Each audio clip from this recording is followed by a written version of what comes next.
This episode of Legends and Losers is sponsored by our good friends at Oracle NetSuite. Learn how to turbocharge your business growth at netsuite.com/legends. Today, we hang out with my friend, the legendary Rock Thomas. In the world of personal development, personal growth, this man's a giant. Today, we talk about how to go from farm boy to financially free, what Rock Thomas learned as he studied with some of the greatest minds around like Deepak Chopra, Tony Robbins, Jack Canfield, and more, and how Rock Thomas wants you to get fully alive. All right. Joey Ramone said, hey ho, let's go. And that's exactly what we're going to do. Hello, my legendary friends. This is Christopher. Super stoked you joined us for this episode. If you're somebody who is into getting better, if you're somebody who's into striving, if you're into changing in a positive way, if you're into designing your own life and designing a business around the life you want to have, this is your episode. Beatrice obviously agrees with me because that's who Rock Thomas is. And I'll give you some detail on his background in a moment. But to suffice it to say, Rock Thomas is one of the most influential and important people in the personal development, self-development area. He's an author. He's a speaker.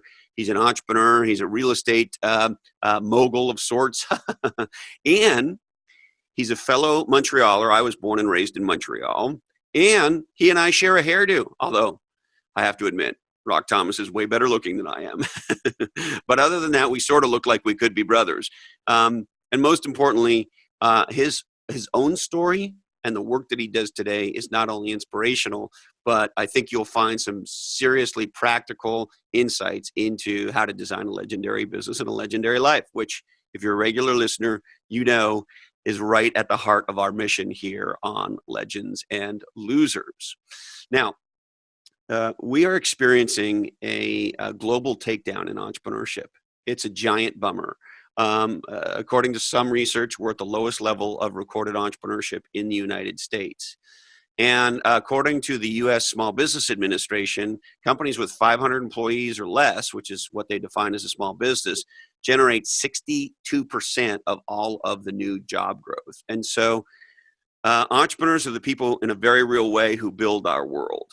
We are partnered with our good friends at NetSuite because NetSuite is the platform for growth for entrepreneurial businesses. Organizations like ASICS, GoPro, Big Agnes. Big Agnes make tents and all this cool outdoor equipment. I love their tents.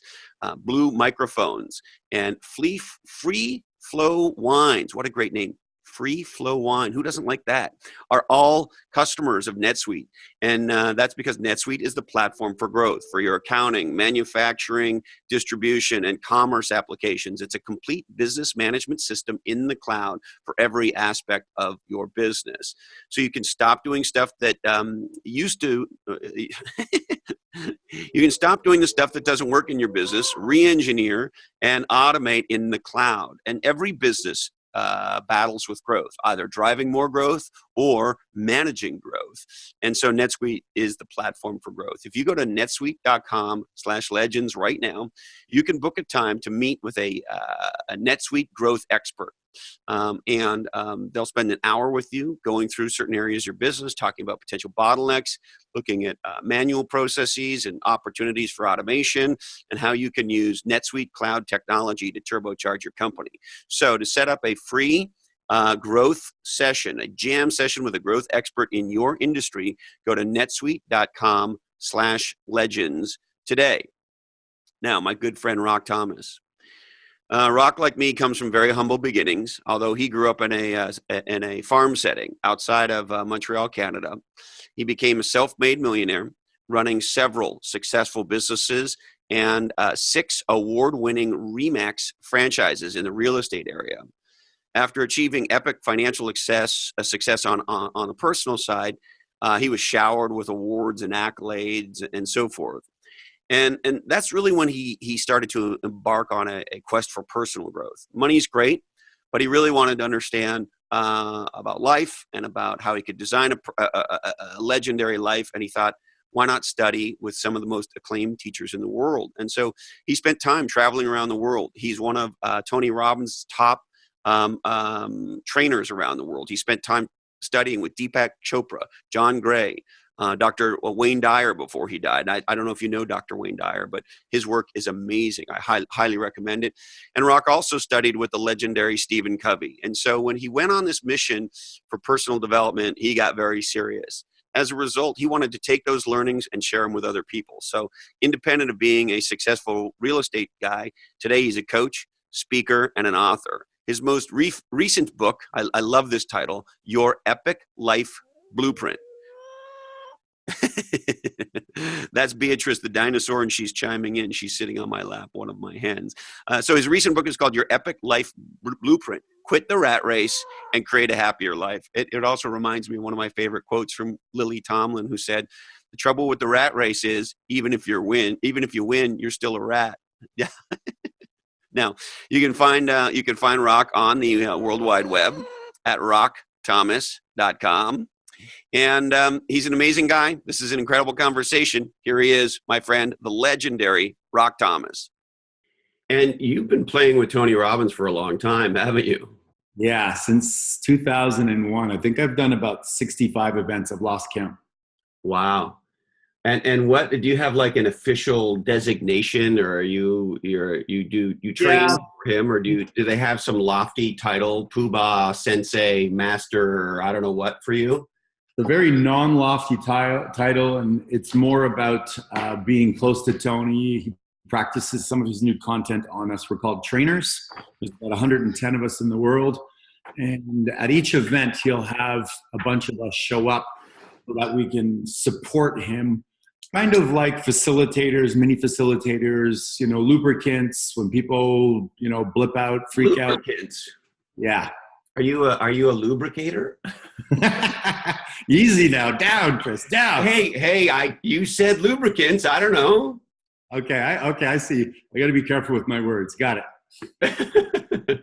Actually, you don't have to be careful about anything, particularly with me. But a man of your extraordinary talent and accomplishments, you don't have to be careful about shit.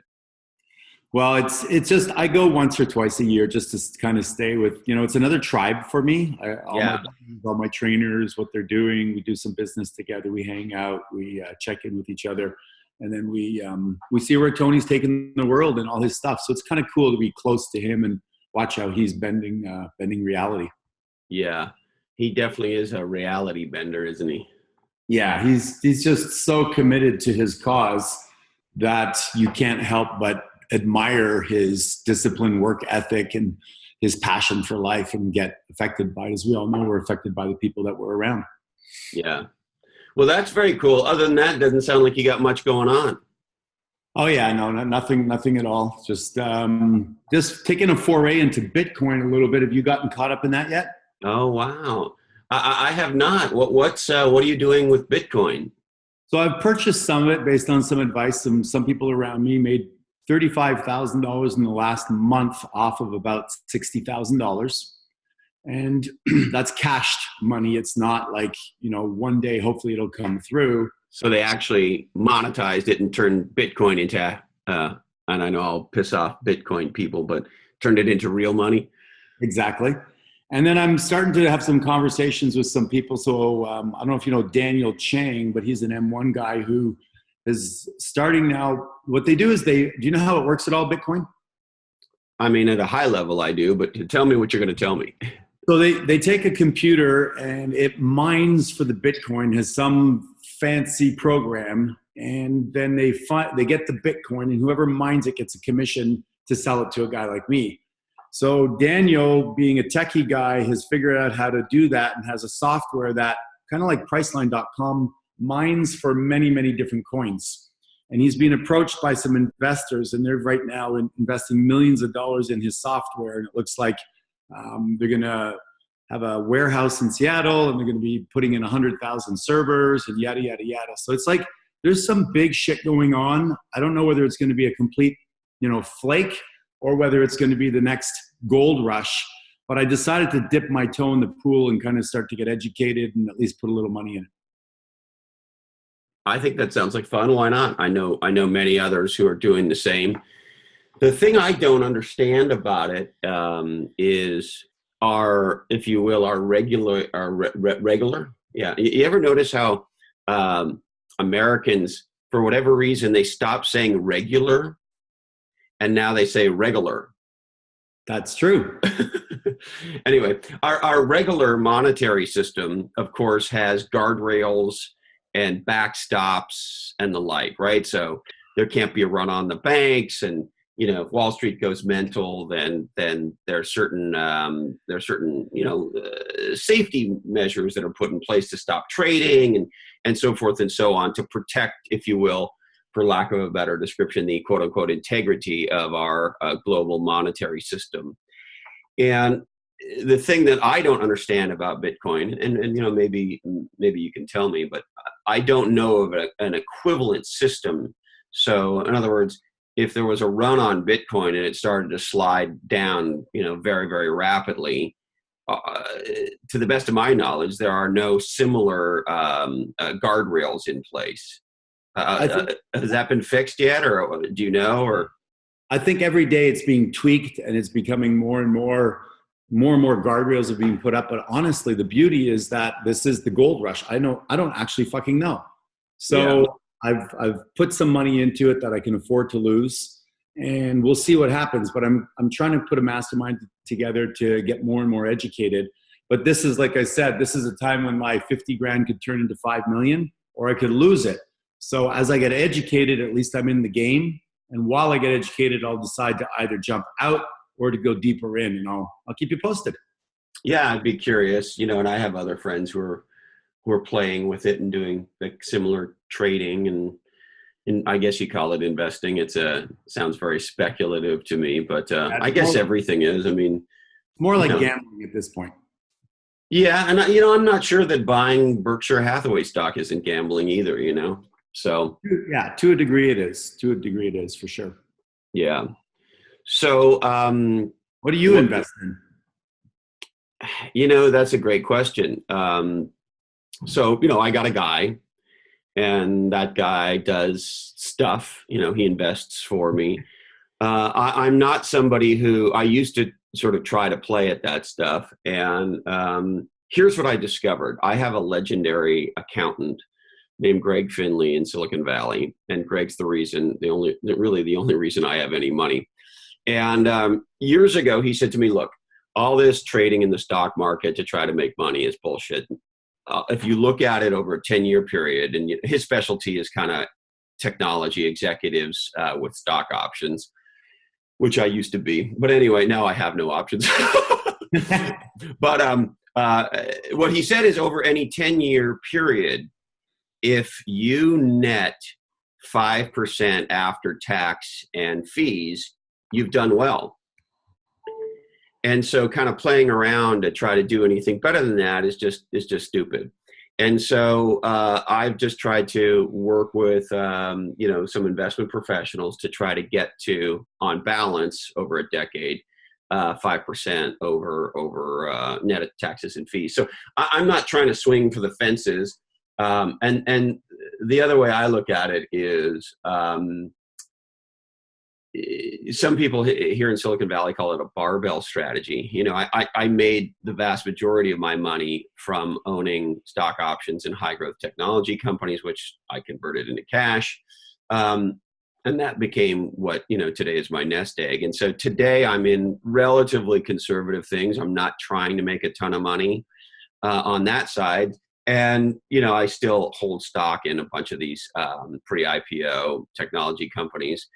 Most of whom you can paper your wall with your stock, certificates.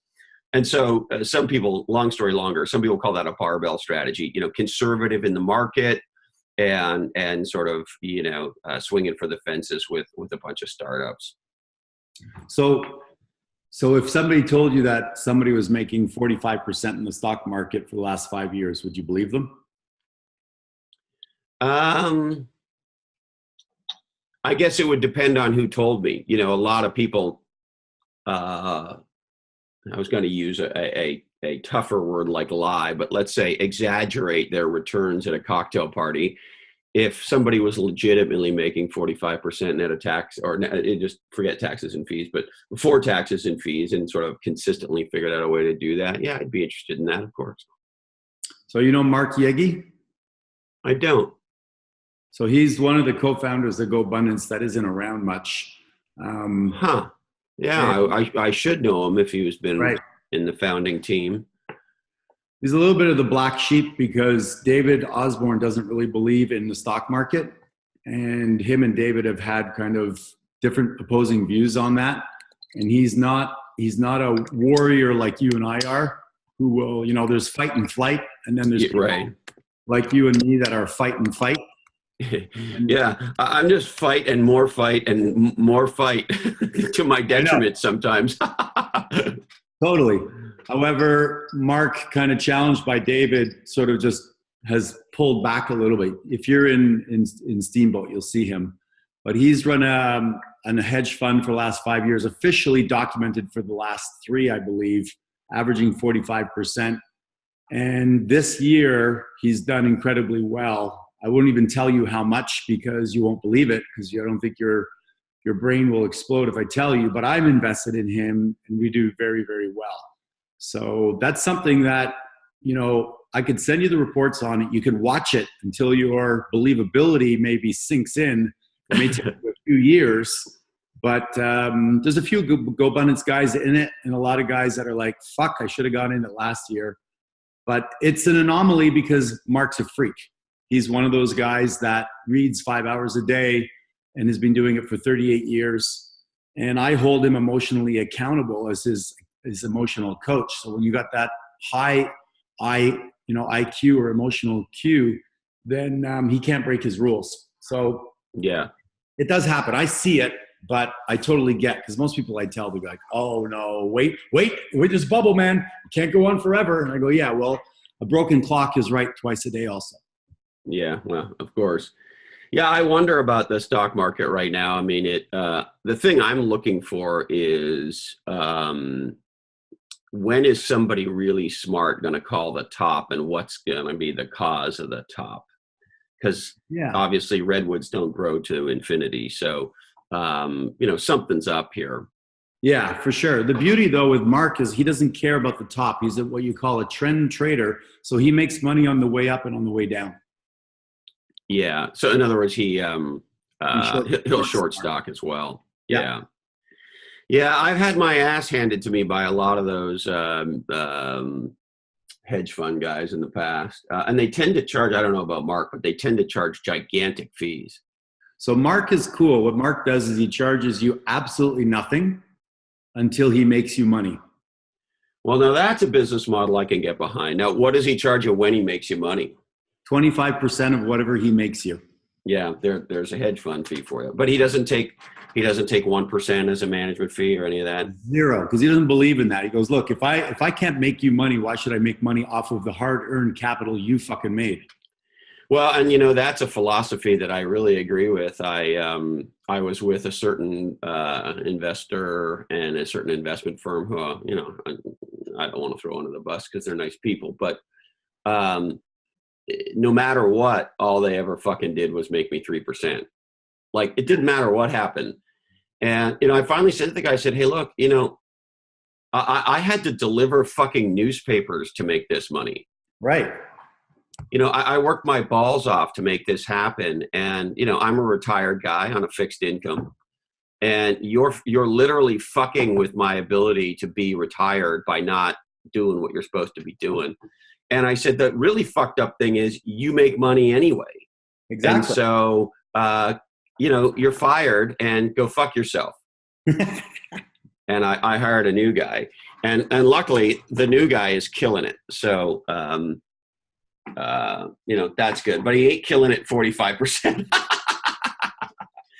But I wouldn't put a ton of my portfolio with a 45% mutual fund or a hedge fund guy. I would do something potentially, for sure. I'm willing to play, but in general, Rock, I don't want to watch CNBC.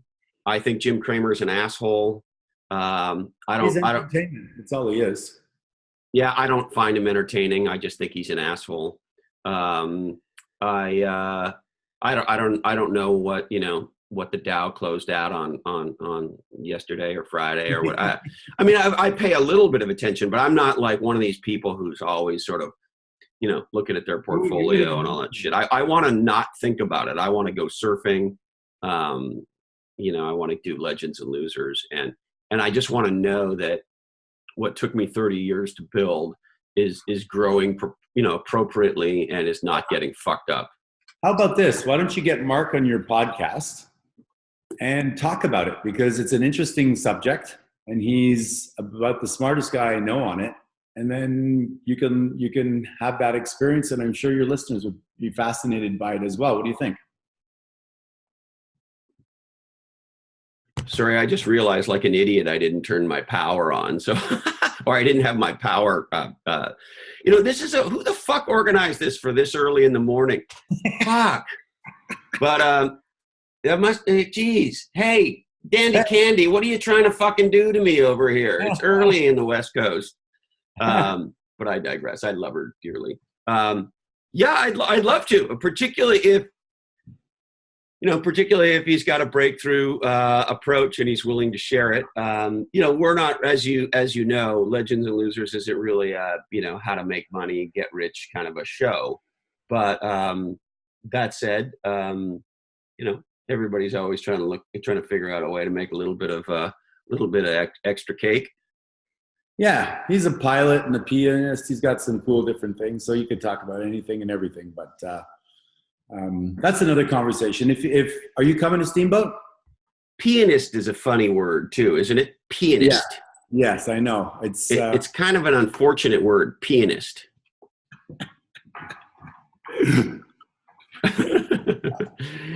I'd like to introduce you to my pianist.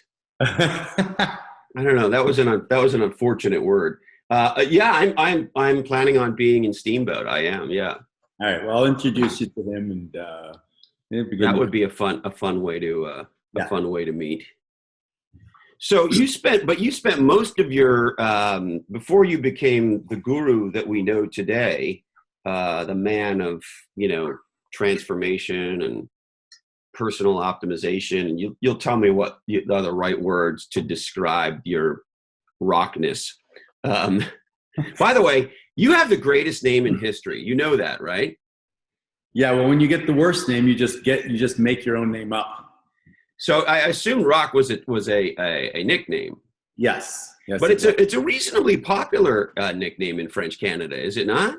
It is, and it's funny because I come from Dutch background, and my given name is Arvin, Arvin. And the French people bastardized the crap out of that. And being in sales, all I heard was Irving, Arvin, Halvin, Orvin. Come on, how you spelled that there? Harvin. Harvin. So I was at a Tony Robbins event, and we had to come up with nicknames. So they go, "What does Arvin mean anyway?" I go, "Well, it's a Dutch name. It means strong as a rock." They go, "Well, why don't we call you Rock?" And I go, "Sure." And it's stuck. And it's like 20 years ago. So wait a minute. What was the exact discussion about nicknames? Well, everybody had to come up with an alter ego and a new identity for this exercise. I see. Yeah. So how old were you when your name changed from Arvin to Rock? It was late 30s, mid 30s, somewhere around there. And up until that point, Arvin. Totally. Well, and how do you spell it? Arvin, like Marvin without the M. Yeah, and tough in French Canada because you tell me, but we both. Yeah, fuck. One day I'm going to learn how to talk. Grew up there, and French Canadians with words that start with A put a H sound on the front of it, right? Harvin. Yeah. Harvin, I'm happy to see you. Harvin, it is a nice day. I'll never forget years ago when karaoke was first getting popular. Yeah. Being in a French Canadian karaoke bar in Montreal. And remember back in the day when Bryan Adams was so popular? For sure. And I'll never forget this French guy getting up to do this Bryan Adams song. And, thinking about all those younger years. And I was like, oh, fuck. This is probably not the right song for a French Canadian accent. It was only you and me. Like, holy fuck. There was like H's being thrown in everywhere where they weren't supposed to be, the poor bastard. Oh Now, my God, that's hilarious. I shouldn't criticize because people could make a lot of fun of my Francais. But so what's it like at, in your mid to late 30s to get a new name?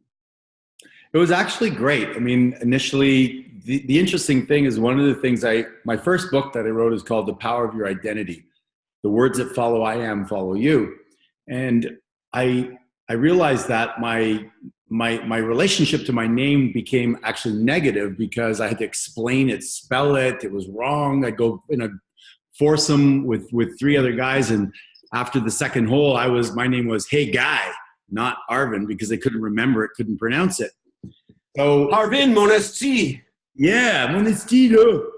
So the biggest resistance, one of the things I teach, Chris, is that when you change as an individual, one of the hardest things is the people around you that resist your change. Let's say that, when you first shaved your head, somebody might have gone like, oh my God, like what? And they respond to it and you have to deal with that. Yeah. So it was actually the response to me changing my name. Oh, who do you think you are now? You're Rock. Yeah, right, man. I'm not calling you Rock, man. I know you as Arvin. I'm calling you Arvin. So call me whatever you want, man. Just relax. It's no big deal. So it's interesting. You go from poor to rich and people are uncomfortable with it. You go from out of shape to in shape and people resist the transformation of your identity. And that was the part that was most interesting. Yeah, so let's jump there. So we, of course, are we starting the show? Is this the show, or how does this work? This has been the show. This is the show. Beautiful. I love it. We've been doing the show for 20-something minutes now. Awesome. Yeah, this is Legends and Losers. It's a dialogue between two incredibly handsome bald guys. I love it. I do want to get to how sexy your head is, because you might be the sexiest bald guy in the world. You and the other guy named The Rock. you two guys might be in a tie for the world's sexiest bald guy. Wow. They call him The Rock. I'm the Pebble.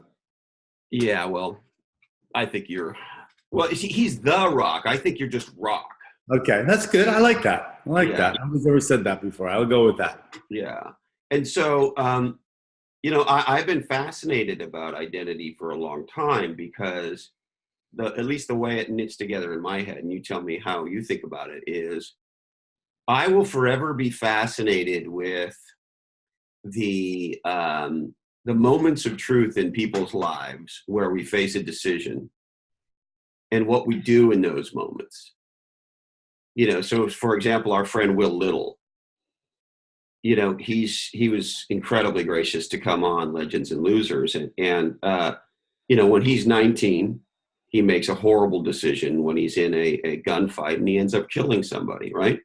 Mm-hmm. And then, of course, goes to jail. And then when he's in jail, he makes the most unlikely of decisions to completely transform his life.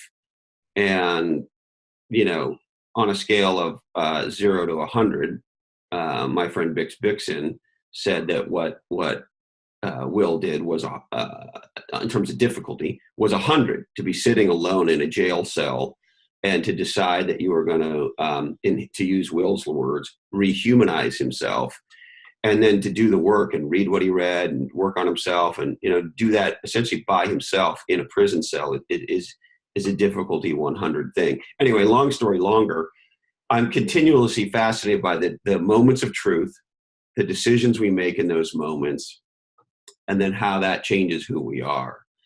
And so if we go back to your comment about going from Alvin to Rock, how do you think about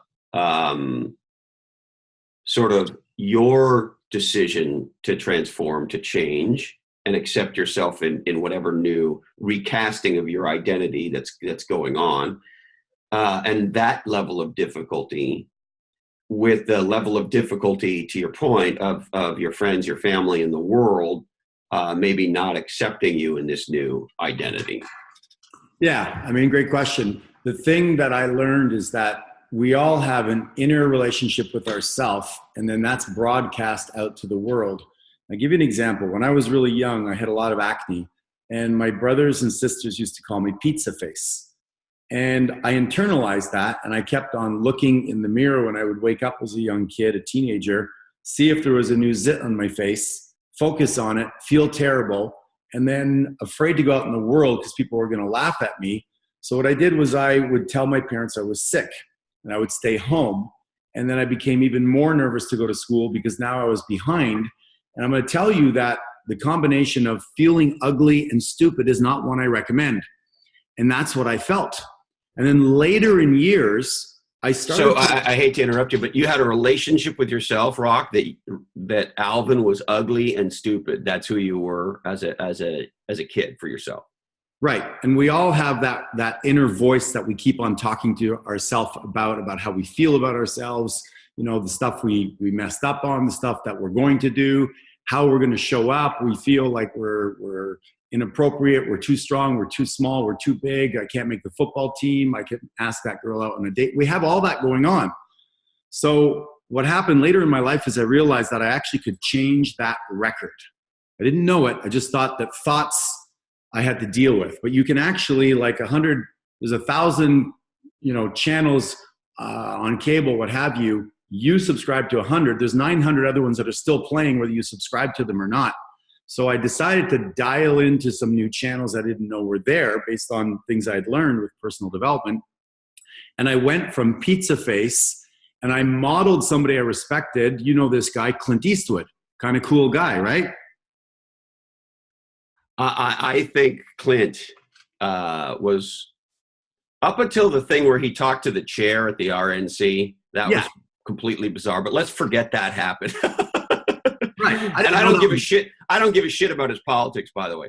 But anyway, if you just forget that happened. And I didn't know that was going to happen when I chose him as my idol. Exactly. He was like, make my day kind of guy. He was cool. He was calm. He was ruggedly handsome. So I took on that persona, and I kept on saying to myself every day when I looked in the mirror, not, you're ugly, but I said you're ruggedly handsome. And I started to have and romance that relationship. And as I did that, I noticed that the thing that changed was my self-perception. And that's the part that most people don't get. People are depressed because they look at their life and they have a bad conversation with themselves. How old were you when you flipped from pizza face to ruggedly handsome? Believe it or not, it was like my late 20s. It was later in life. And so for most of my life, I walked around feeling badly. I moved to Australia where it was sunnier so that the acne dried up with the sun. I put on women's makeup. I did everything I could to try to hide it, thinking people were looking at me, thinking what they were thinking, what I was thinking. They had no fucking clue. They didn't care.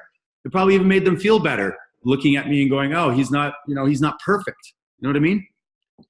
Yeah, it's so interesting. It's particularly interesting knowing you now. I mean, obviously I've gotten to know you over the last couple of years. And so had you not shared that with me, not only would I have not known it, of course, but I would have thought it unimaginable, because there's sort of two things, right? So one is just in person.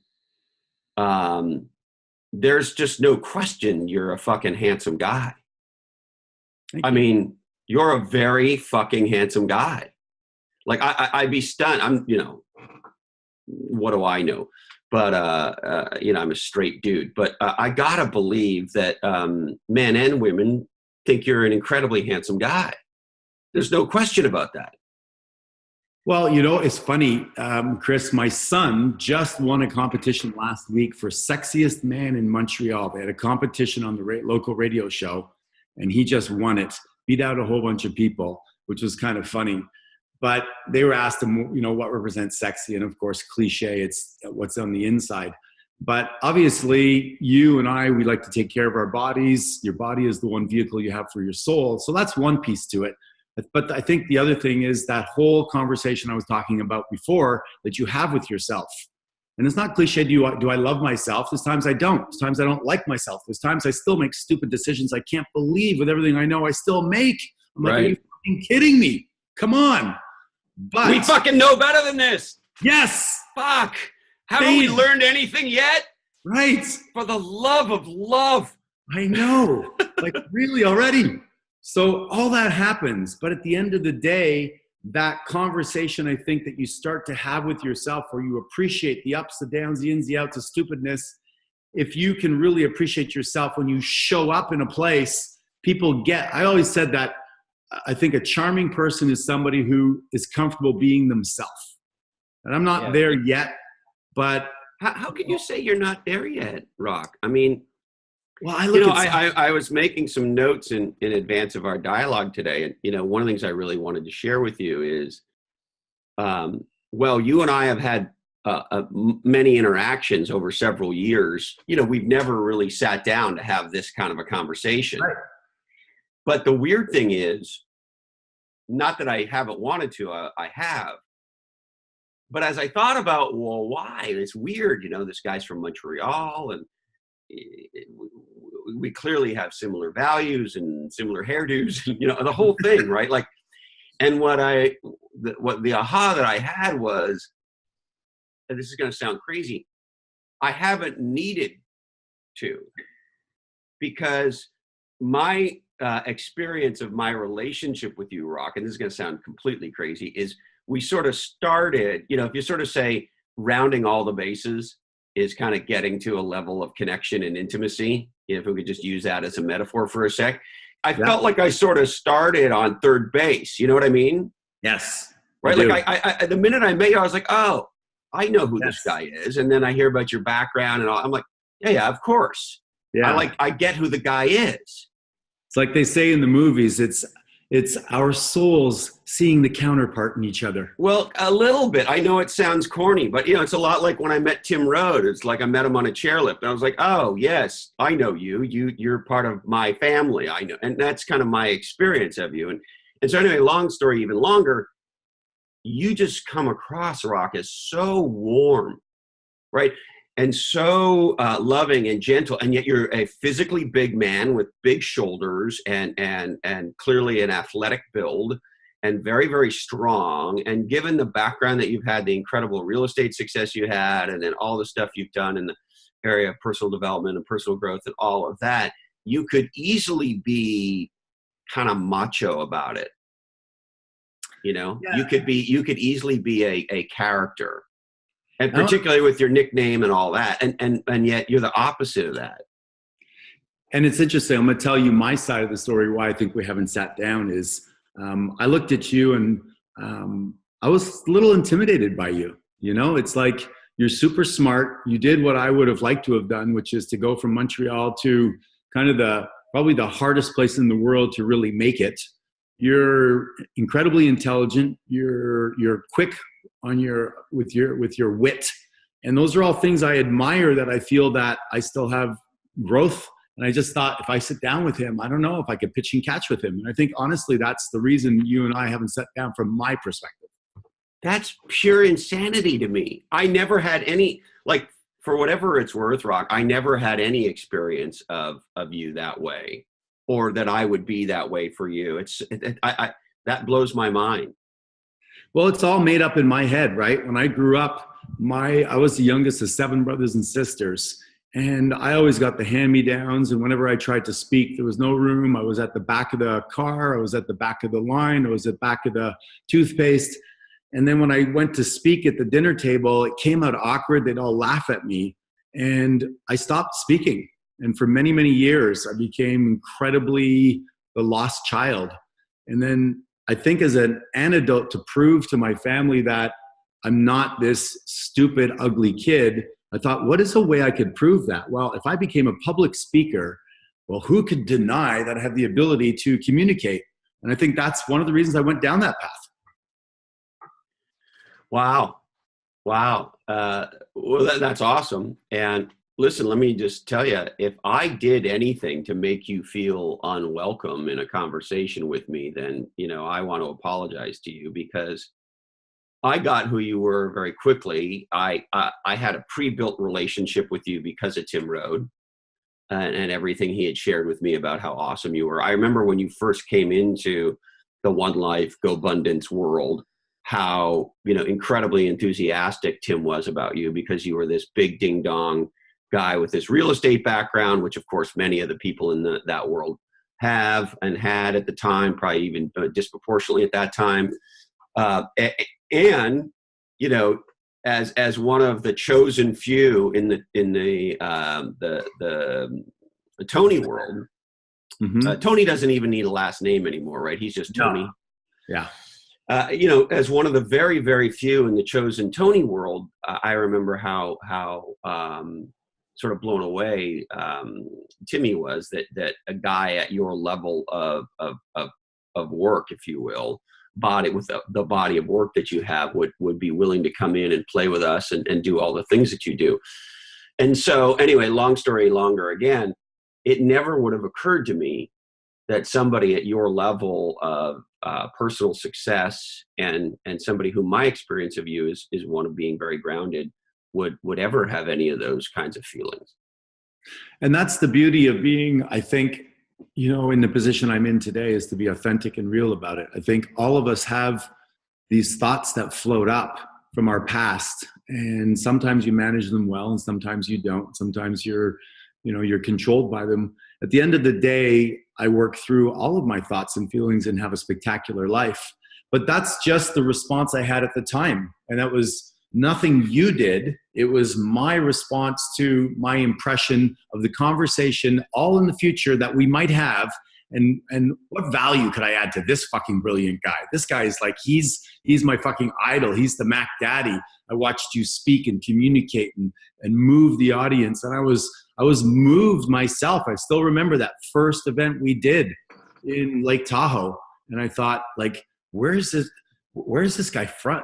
He's from Montreal. How could he be so awesome? And that's what showed up for me. And now I'm just glad to be at this place. And that's why, when we were at One Life the last time, I was listening to your buddy there. What's his name? Bix. Oh, you wouldn't believe it. I have a chunk just like he did. I call it the 2 filing cabinets in your life. The one where you record shit that gave you pain, and the other filing cabinet is the one that you record shit that gave you pleasure. You go out and cross the bar and you ask this girl for a date and she refuses you. You run back to your box and you write in your box, never do that again that way. And the next time you're faced with that opportunity again, your brain races to these 2 filing cabinets and says, will this be pain or pleasure? If you go skiing and you have an awesome time, if I go skiing with you and we have a great time, and my brain's going to go, I want to do that again. And then every time you face these boxes, now you could actually rewire yourself by saying, I love rejection, or I love the experience of taking action, not knowing what's going to happen. I think it's Sandra Blakely that did Spanx. She's a billionaire. Yeah, Sarah Blakely, I think. Well, I think that's her name. Hold on. Yeah. She's one of my heroes because she's a natural category designer, and I love it. Let me just get her name. If you know her story is brilliant because her parents, every time they had supper, they said, please tell us what you failed at. And they had to come home with a story every day or the father was upset. So then they ran out of things to fail at. They'd go, well, I don't think I could ever make the basketball team. I'm 5'2". Let me try out for that. And then they'd run home and they go, Dad, I didn't make that basketball team. And the father would go, high five, that's awesome. And he was training their brain to reward them for taking action in spite of the results. And that's a little bit what's allowed me over time to continue to take more and more action. Because if you file it properly, your brain will be excited about taking action. Most people don't have a proper filing system. So 90% of what they do, they file as pain. And that's why people get older. They have less and less options. Oh, they skied once and hurt their baby finger. No, I don't do that anymore. Oh, they asked somebody if they wanted, another drink. They said, no, don't do that. And they sit in the corner. They don't do shit anymore. You know what I'm saying? I know exactly what you're saying. And it's just based on that system. There's a fascinating thing about this for me that's been on my mind lately, Rock. which is, everybody talks about this topic and being willing to fail and fail fast and all that good shit. And what's occurred to me, so I do a lot of things on a regular basis that I either, maybe fail might be too strong of a word, but look like a donkey at. So for example, yesterday morning, Carrie and I went to yoga. Mm-hmm. Well, I'm a decent athlete, but I look like a donkey in yoga. I guarantee you I'm in the top 5% of every yoga class I go to. I could do the strength poses. Like I could stand there in tree pose for a long time, but there's a lot of the bendy poses where I don't look very bendy. And so it's confronting to go and do something that you're going to suck at, and you're in a room full of people and you feel that there may be judgments coming your way. With yoga, by way of example, I don't give a shit about any of that anymore. Of course I did in the beginning. I could give a fuck. I know what my body's going to feel like afterwards, and I know for me to do the physical things in my life that doing that makes a huge difference. And so I surrender looking good, and I look bad, and I don't give a fuck. However, here's the aha. Being willing to look bad or fail at something where there's very little at stake is different than when things are at stake. Yes. And so I'd be curious as to your thoughts about that, Rock. Well, first of all, the human condition is that we all want to look good. And if we can't look good, at least we don't want to look bad. The problem is that we spend most of our time fighting for things that don't really mean anything. And I give you a specific example with your yoga. You actually probably make somebody else in that room in certain poses feel good. And they're like, oh, look at that cool looking guy over there. He's strong in tree pose, but I got his fucking number on downward dog. And that they feel good. Not that we need to compare ourselves to anybody, but let's face it, we all do anyway. We all do. There's just no way, right? We're not enlightened Buddhas yet where we let that go. So the actual desire of this kind of being perfect or not making mistakes or looking good all the time alienates us from people, which is really what we want, is to be connected with people. That's why Tim Rode is such a beautiful soul, because he has no pretenses. He doesn't even try to look good. It's not part of his design. What it is, his design is to be real. And you've seen his ski outfits, right? I've seen a lot of things. Do you know what we call his ski outfits? No. Do you remember there was that movie, Zoolander? Yes. The mock fashion movie. Yes. And Will Ferrell plays the fashion designer. Right. And he's got the new line of clothes coming out, and it's modeled on homeless people. Yeah. And they call it derelict. That's right. Well, Tim Rode's ski outfits are derelict. That's perfect. But the beauty is that who doesn't get along with Tim? Tim goes wherever he goes. He connects with people. And he's always amazed me in how he's been able to influence people to follow his cause, I think, because of that natural thing. So yeah, very much so. A lot of thoughts around that, and all of us trying to look good and stuff like that. But it really is counterintuitive to being happy. And but here's my big question. How do I grapple with, so it's easy. It takes some time with yoga to surrender yourself to looking bad at going to the fucking yoga class and not really giving a shit and just doing it for you, right? It takes a while to do that, but at the end of the day, there's not very much at stake, right? Yes. Me looking bad at yoga in front of 15 or 25 or whatever it is, other people, the vast majority of whom I don't know and could give a shit about. I mean, I'm sure they're nice people, but whatever. Yeah. It takes some doing, but there's not much at stake. But when you go to do something, like your career or a big part of your identity or some result that you're trying to get to, or can I admit one to you? Sure. This fucking podcast. Yeah. I love it. I absolutely love it. And I let myself get driven crazy from time to time. And the reason is I understand category king economics. And I know that I'm not going to be happy until we're a top 50 business podcast. And I also know that I should not give a fuck, right? Like, hey, I get to have these legendary conversations with Rock Thomas and many other incredible people. I get to share these amazing conversations with the world. And I have been incredibly blown away and stoked by the response to Legends and Losers. And, you know, we get emails and all of it, right? And the shit people write it's just incredible. And I get these things and I'm blown away. And I'm lucky enough that happens with my book too, and blah, blah, blah. And I am not going to be, quote, happy until we're a top 50 podcast, because I'm just a competitive fuck. And not even just competitive. I don't know that I view it completely as competitive, but more as I know that how category king economics work. That is to say, we live in a world of big winners and losers and not much in between. And I'm hell bent that, you know, we need to play at that level, because that's kind of who I am. And so I drive myself crazy with, on one hand, loving it for what it is and these amazing dialogues. And if 3 people listen, you know, the reality is I got to have this incredible conversation with Rock Thomas.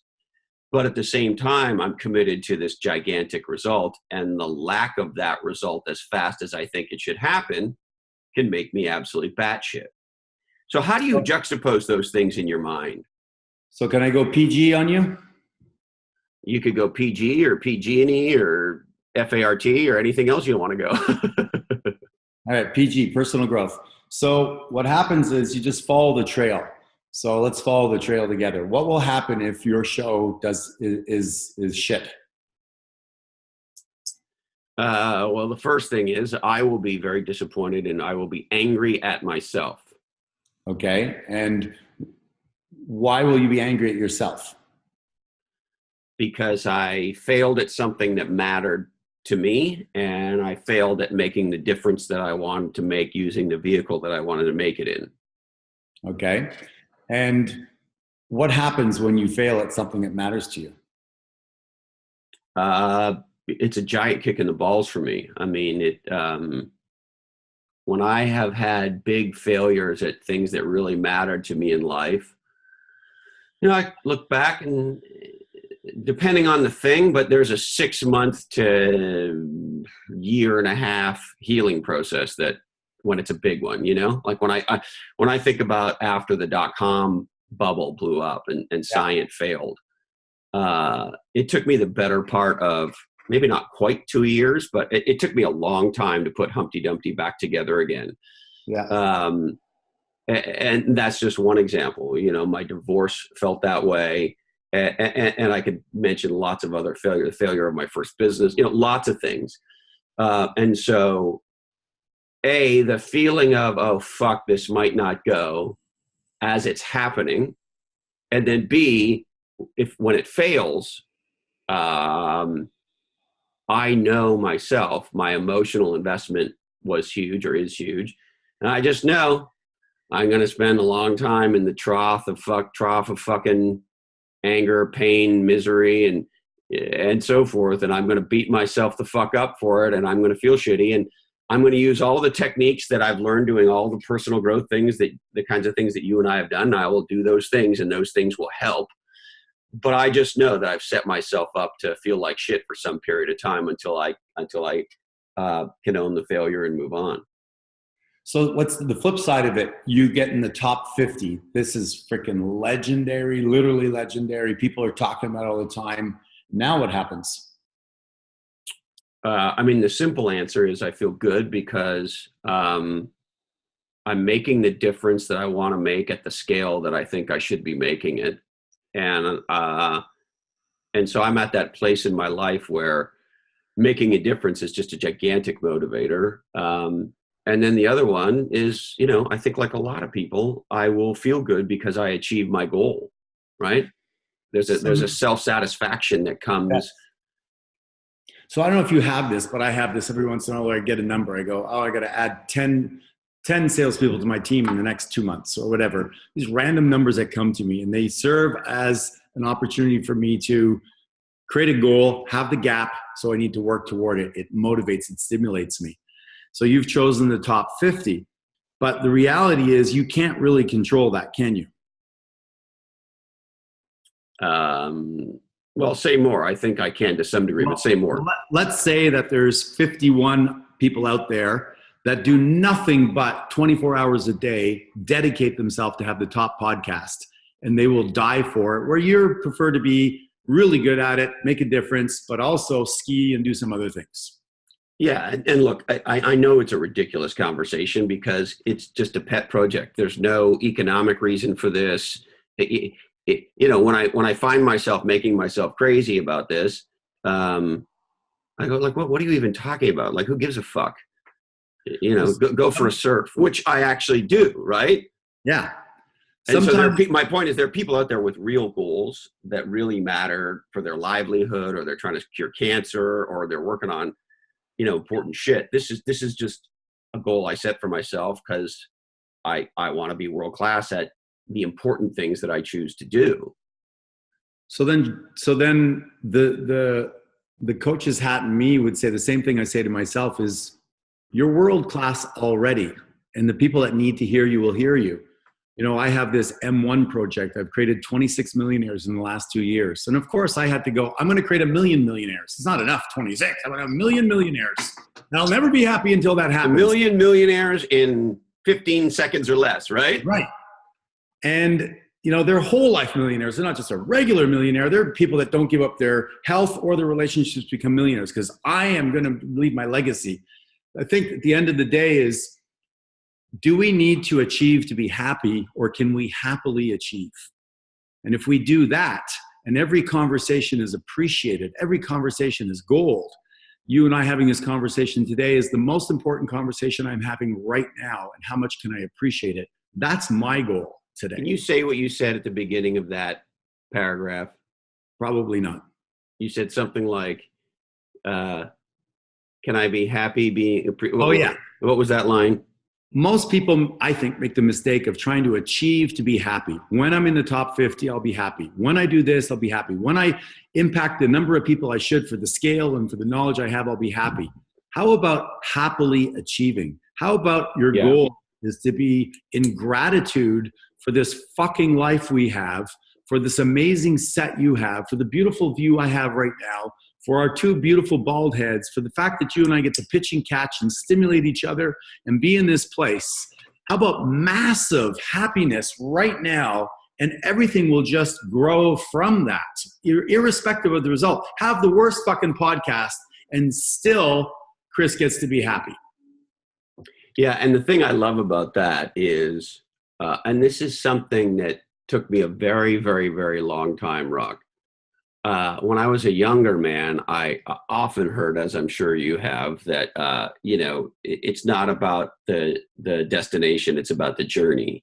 And for a long time, I wanted to punch people in the face when they said that, because if you're somebody for whom you've had very little destination, telling me it's about the journey, it just pisses me off, right? So there's some amount of, to use a good Canadian expression, moose on the hood that is required, at least for me, to settle my ass down, right? To sort of go, okay. Yes. And then after that, then I'm open to, what? The reward actually is doing it, right? And so for me, the vast majority of the time doing Legends and Losers, it's very, very clear to me the reward is that I get to do Legends and Losers. And then I get into these modes where I'll look at our download numbers and I'll go, well, fucking A, we've done great. And we're in the top, I don't know, whatever, I don't know, some small percentage of podcasts. That's great. But until we're in the top 50, I don't give a fuck what our growth rate is. I don't give a fuck how many new subscribers. It's going to make me nuts until then. And I got to go back to Ah, the So reward is I get to do it. yeah. Is it possible that, Chris, you and I use that as a way to motivate ourselves, right? It's like, fuck, it's not where I want it to be. So I got to turn it up. I got to get better. I got to move. That's awesome. The question is, how do you and I treat the people around us, our staff and our team? Do we get mad at them? Do we take a piece out of them? Or are we elegant leaders that can enjoy the journey and drive to the top of the mountain and have people enrolled with us in an elegant way? And that's a big piece I'm working on, because I can be a dick when it comes down to the results aren't there, the numbers aren't there. And that's the part, because I want to succeed. I don't know if you can relate to that. Yeah, absolutely. And I think when I was, a full-time entrepreneur or CMO or those sorts of things, I was apt to be a dick to myself and a dick to others, right? Results do not equal no results plus an excuse, period, full stop. Remember that. You equal your results, period. And I think there is real power in that. It's very, very grounding. You either won the fucking Super Bowl or you didn't win the Super Bowl. You either made the fucking team, you either made the fucking sale or you didn't. And what I love about business is it is kind of binary in that regard, right? And I like that's why I like sales. And so I think holding yourself accountable to results is very, very important and very empowering. I think in the domain of self-development, self-actualization, we become ourselves as we can execute on results, and we train ourselves to be that person who is the person that can be counted on to produce results. The downside to that is the more you identify yourself with the results, if you're not producing the results at the level that you want in your life, then now, at least if you're me, you can make yourself crazy. That is well said. As soon as you identify with the results. So there's got to be a way to language that, is to be committed to perform at a high level, but then to not be attached to the result. I watched a professional athlete go down. He's throwing a football pass that he should catch. It's right in his hands. And the difference between the Jerry Rices of the world and the other one is their ability to shake it off rapidly. Even though they know they should have caught it, there's times they're not going to catch even the ball they should have caught. They don't give it any energy. They go next. And that's that Hal Elrod 5-second or 5-minute rule, is you can't change the past. How do I utilize it to move forward and just get better? And that's all we can do. So how valuable is our happiness? How easily are you willing to give it up? If somebody cuts you off on the road and for the next 10 minutes you're pissed off at a complete stranger, your happiness does not have a lot of value, in my opinion. So what are you doing to be able to insulate yourself from the outside world to rob you of your highest life experience, which doesn't have to just be happiness. It could be excitement. It could be joy. It could be growth. It could be controversy, whatever turns you on. But let's own the emotional ride and take responsibility for it versus being a victim and going, fuck, I want it to be XYZ, I didn't get it, and now I'm going to be mad for 17 days. Yeah. It's funny, isn't it? And so there's this thing that goes on that says it's easier to surrender the result when the stakes are not that high, i.e. yoga, and when the stakes are high, like in the case of a business or in the case of, maybe winning the Super Bowl. I recently saw an interview with Steve Kerr, the basketball coach of the Warriors. Yeah, and it strikes me that he's one of my absolute favorite people in sports right now, and for a bunch of reasons. But anyway, he was talking about Steph Curry, and he was on Axelrod's podcast, David Axelrod's podcast. And, of course, he played on all those incredible Bulls teams that won all those Super Bowls, right? So he's had pretty much the most extraordinary career you could imagine. Anyway, so Axelrod was asking him about sort of distinguishing between Jordan and Steph Curry. And one of the things he said about Steph Curry is how playful Steph Curry makes it. That somehow in a world championship game, he can say, hey guys, yeah, and let's have fun. Yeah. Well, it's proven if you read some of the stuff like The Rise of Superman and all that stuff, Peter Diamandis is in, and Stephen. Such a great book. Yeah. These guys talk about the fact that the best athletes are physically loose. They've even done tests when they do like a 400 meter. The first round, they've tried running full out. And when the body is stiff and tight and full on, it actually can't perform to the highest level. The second round, when they're around 90%, they actually perform at a higher pace. Yeah. So this looseness and this mindset around looseness is really, really important for all of us to succeed. It's the tightness and the hanging on is the fear of not getting the result that you want. So it makes the process you talked about earlier suck, and it makes the result suck. So it's a double suck. And normally that would be good in certain situations, but not in this one. And so to me, the question about this that's really cool is, as the stakes get higher, how do we keep fun high? Well, I'll tell you how, is it comes from repetition.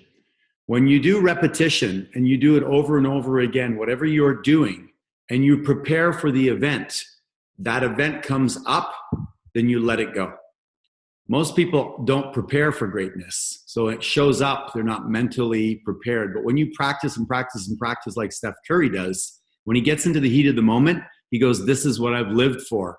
And he's actually relaxed because he's rehearsed so many times. Yeah, it is interesting, that whole context or that whole concept of, can we be unconsciously competent? Right? What does it take to be unconsciously competent?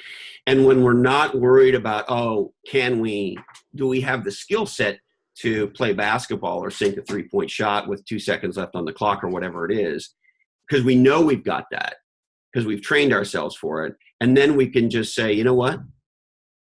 Hey, fucking A, look around, man. This is pretty cool. That's it right there. Let's have some fun. Let's go have some fucking fun. That's the moment, because the top 10 NBA players right now are paid a combined $226 million in the league, but they miss 52.2% of the time their shots.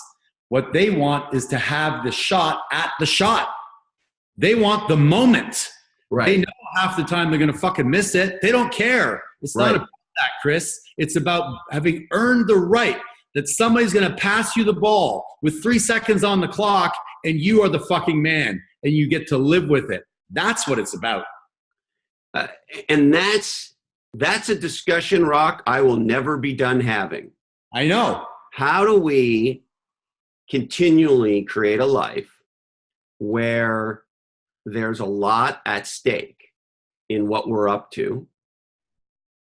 And as we increase, if you will, the value we place on whatever game or games we're playing, that we can, in a commensurate way, increase the level of fun associated with them.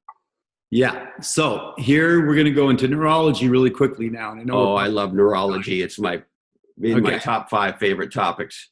So here's what happens to us is, if I take you to the edge of a 20-foot building and I say, here's a 2-foot plank, walk across it to the other side, and it's 40 feet wide, you're probably going to, your system, your amygdala and your reptilian brain is going to freak out so much you won't be able to function. But if I take that same plank and put it three inches off the ground, you can handle it. So what we do in order to grow ourselves and put ourselves in championship situations from the Rise of Superman is you expand yourself 4% outside your comfort zone. So for that example, if every day we raise that plank 1 inch, every day just 1 inch, then you would be more comfortable and capable of handling it. The people that do the type wire walking, that's what they do in essence, is they have a net under them until they no longer need the net. But we don't do that in business. If you were to talk in front of a crowd, Chris, tomorrow that was, say, 1,000 people, and the next day 1,001, the next day 1,002, until you got to 100,000, the 100,000 would be no problem. The problem is that we want to talk in front of 100,000 people. We want to run $1 billion company. We want to have, an 8-pack, overnight. The gap is too quick. You incrementally move into the next level of your success, and then it looks like you're an overnight fucking success when you're Stephen Curry. And that's what people don't get, is they haven't paid the price of practice to perform in public like a fucking pro. It's so funny, I love the website Quora, the question and answer website, Yeah. My friend Dushka Zapata is like the goddess of Quora, so I spend time reading her work there. And, from time to time, I'll answer a question. And I love to see what people are asking about podcasting, whether it's about podcasts they should be listening to or podcasters asking for advice or whatever. And this one guy asks the question, how do I have a podcast that's as successful as Joe Rogan's? Because Joe's got one of the top podcasts in the world. Yeah. And I forget who answered it, but it was like a guy who's been podcasting for a long time. And to your point, he says, well, first you need to do 10 years of stand-up comedy, and then you need to get a job at the UFC before mixed martial arts really takes off. And then you need to ride that thing to the hilt, and you need to be a legendary fight commentator in front of millions and millions of people on a regular basis. And then you need to continue touring, and then you need to start podcasting, and you need to podcast for 10 years or however long Joe's been podcasting. And oh, by the way, you should think about buying this microphone and using this technology. It's like, come on, you asshole. What do you think? Joe Rogan woke up, took a shit, was nobody, and then was Joe Rogan? Come on. Exactly. So that's the deal. But the beauty is that it's possible. And if we are in an environment, that's one of the reasons I love GoBundance too, is you're in an environment where you're constantly growing just enough. Tim Rowe's going to take me down a hill that I wouldn't normally go down on my own, but I grow some wings, I don't die. And I'm like, I feel fully alive. And you've done some great talks where you've used that phrase, like, do you want to whatever, or feel fully alive? And I remember it moving my soul, because I love the feeling of being fully alive. And it's never going to fucking happen if you do the same thing you did yesterday. If you want to be legendary, you got to do something legendary, which means you have to do something new. But don't make it so big outside your zone that it freaks you out and your reptilian part of your brain takes over and paralyzes you. Yeah, we see this with fighters, You say, okay, well, I want to be the heavyweight champion of the world. Well, that's great. But guess what? Guess what your first professional fight is not? Yeah. Against Stipe Miocic, the current UFC heavyweight champion of the world. Right? You got to go to the local, gym here in Santa Cruz, and with headgear on and all that, see if you can handle a local, they call them smokers, and see what happens. And then we take it from there, and we take it from there. And the interesting thing is, we to your point on raising it a few inches or an inch every day, we acclimatize, if you will, to the new legendary state. And the other big thing for me is, and I don't know if this is a requirement for everybody, but it's always been a requirement for me, and it's more so now. If it ain't fun, it ain't getting done. Hear, hear. More and more realize that that's what it's all about. I'm going to have a good time wherever I am. I'm going to find a way, or I'm out. Yeah. And I find even that more with conversations with people. If I find people are really like victim, low-level conversation, I'll pull a Pat Hyben, almost just walk away. It's so funny you say that. And of course, that I think has been Pat's motto for a while, if I'm not mistaken, right? Yeah. And I remember when I retired in 2016, I said, what do I want to do now that I'm retired, and start, it's a moment of contemplation in one's life.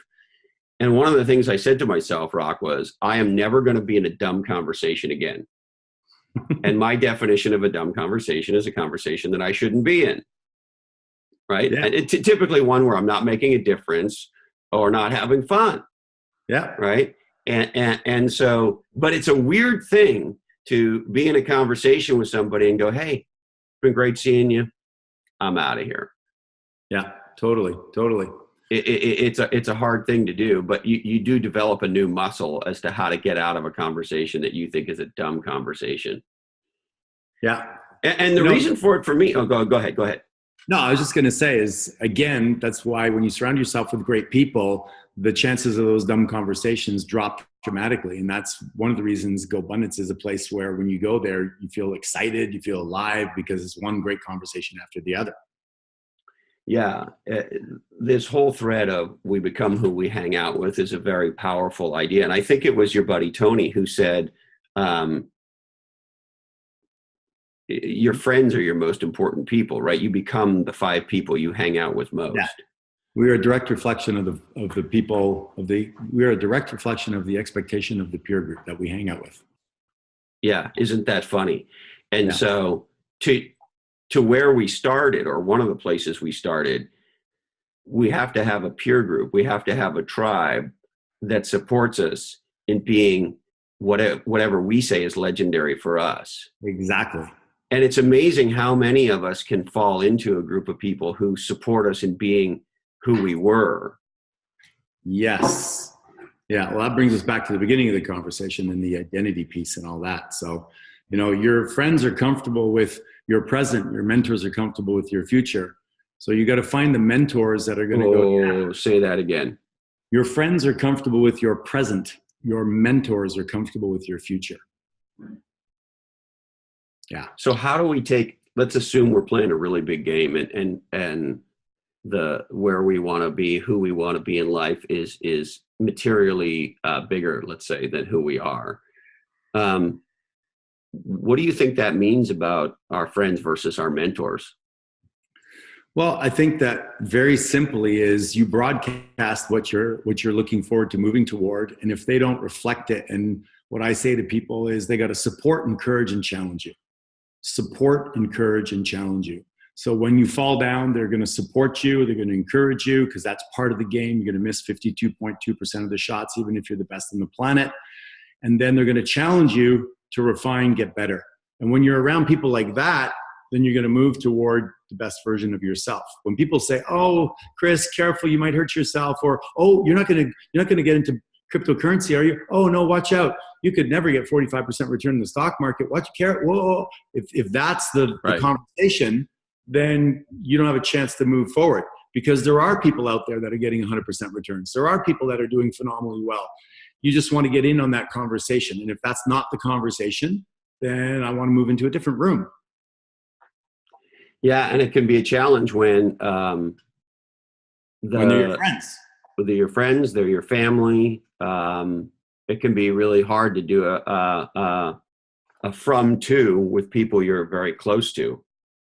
And that's why for me, I've had people that have just been in my life for chapters because my story is always growing and learning. So I go, okay, so you're in for that chapter, but it looks like I'm going to go climb that new mountain over there. You want to come? And they're like, oh no, that looks scary. I go, okay, well then hey, there's a base camp over here. I got 2-3 guys. Hey, you guys going up? Yeah. Okay. I'll go with you.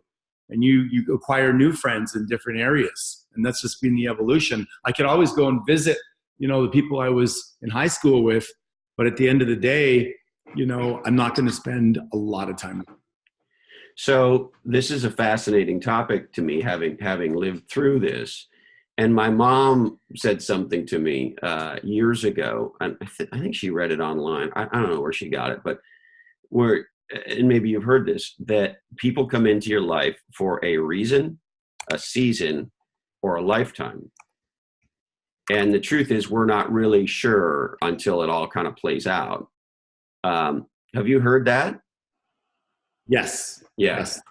And so how do you process the transaction called shit? Maybe this person I thought was a lifetime is actually a season or a reason. Yeah, well, I'm going to go have lunch very shortly with a guy who was in my life for quite a while. He was my personal assistant, really good friend, and he just hasn't grown to the pace I have. I haven't spent much time with him, and I'm going to go have lunch with him, and it will be interesting to see the conversation. I've got some ideas that I think could help him 10x his life, but we'll see. He may be resistant to it. So if he is, then it'll just be, a casual conversation, and we'll go from there. And that's how I deal with it. I don't know if it's the right way, but it's the best way I know how.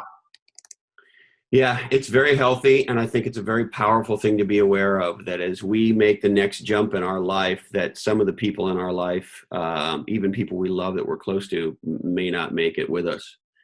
Hey, Exactly. Rock, is there anything else before we wrap? I know you've got some very big Rock Thomas things to go do now. You know what? I think you and I could talk all day, but I really appreciate being here with you, and thanks for having me on your show. And I look forward to let's catch a run or two in Steamboat and hang some more. I would love that. And thank you. Thank you for who you are in the world. Thank you for the incredible work that you do. Thank you for your incredible candor. And I can't wait to see you in person soon, hopefully on the side of a mountain. All right, buddy. Grab life big. You too. Be legendary, my friend. Whew. Incredible. I know I say it all the time, but I can't believe I get to have these conversations. Never mind share them with you. If you know somebody in your life who would love this conversation with Rock, why not share it with them right now? And we would love you just a little extra if you shared Rock on social media, tweeted them, shared them on Facebook, LinkedIn, etc. And I want to thank you for all your shares and likes. It really is incredible, and we really appreciate it. Speaking of shares and likes, proud to let you know that we were recently nominated one of the 101 podcasts to watch in 2018 by bestpodcasts.com. And there are over 500,000 podcasts. And so it is an extraordinary achievement to be singled out as one of the top 101. Not only that, our friends at bestpodcast.com also named us one of their 6 staff picks right now, alongside some pretty amazing other podcasts like Masters of Scale and other cool ones. So thank you, bestpodcast.com. And most importantly, I really want to thank you, our listeners, you sharing the show, tweeting the show, telling your friends about the show. It makes a huge difference to us. And thank you so much. And don't forget to go to netsuite.com/legends to get your free growth review right now. netsuite.com/legends. All right. We would like to thank the amazing book, Your Epic Life Blueprint by Rock Thomas, our guest today. Quit the rat race and create a happier life. Check it out wherever you buy legendary books. Our good friends at Verve Coffee Roasters. You haven't tasted legendary coffee until you've had a cup from the leader in West Coast artisan coffee. And they're the official coffee roasters of Legends and Losers. You can find them in beautiful Santa Cruz, California, San Francisco, at most of the major tech companies like Salesforce and Facebook and many others, in Los Angeles, in Tokyo, and always at vervecoffee.com. HarperCollins Instant Classic Play Bigger, How Pirates, Dreamers, and Innovators Create and Dominate Markets. Check it out wherever you buy legendary books. Our good friends at equitydirectory.com, connecting startups to the talent they need to build a legendary business. Check them out, equitydirectory.com. Our good friends at onelifefullylive.org, the nonprofit helping you dream, plan, and live your best life. Why not check them out today, onelifefullylive.org. A podcast we love, our good friend Jordan Harbinger, the new Jordan Harbinger Show. Check it out wherever you get good podcasts, or great podcasts. And you can check out Jordan on Legends and Losers episode 135. Our good friends at pursuingresults.com. They produce legendary podcasts, and this one too. Interviewvalet.com. Get your leading thoughts on some leading podcasts. Check out interviewvalet.com. And a podcast we absolutely love with our good friend, the man who's been called the sweetest guy in podcasting, Jamie J. Stop Riding the Pine. And the good people at Doctors Without Borders.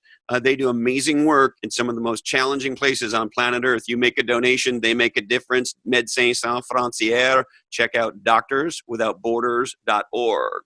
All right, we must remind you that this oddcast is the sole property of the Legends and Losers Oddcast Network, and we would love it if you shared the shit out of it on social media. We have to tell you, all rights do remain disturbed. We must warn you that all Legends and Losers episodes are produced in a studio that clearly contains nuts. Please teach kids sports. Tom Waits was right. Go for a surf. Listen to Bob Marley. Remember, there's no participation awards. Don't be lame. Get out of the passing lane. Don't forget to call your dad. Thank you so much, Dandy Candy. We love you. Love you, Mom and Dad. And hey, Colin, this oddcast really ties the room together. Today, our deepest apologies go out to Marcus Rust, the CEO of Rose Acre Farms. They're the people who create salmonella in eggs by treating chickens terribly. These people are criminals. Buy free-range eggs. Sorry, Marcus, we just ran out of time for you. That's it, my friends. We look forward to seeing you again on another episode of Legends and Losers.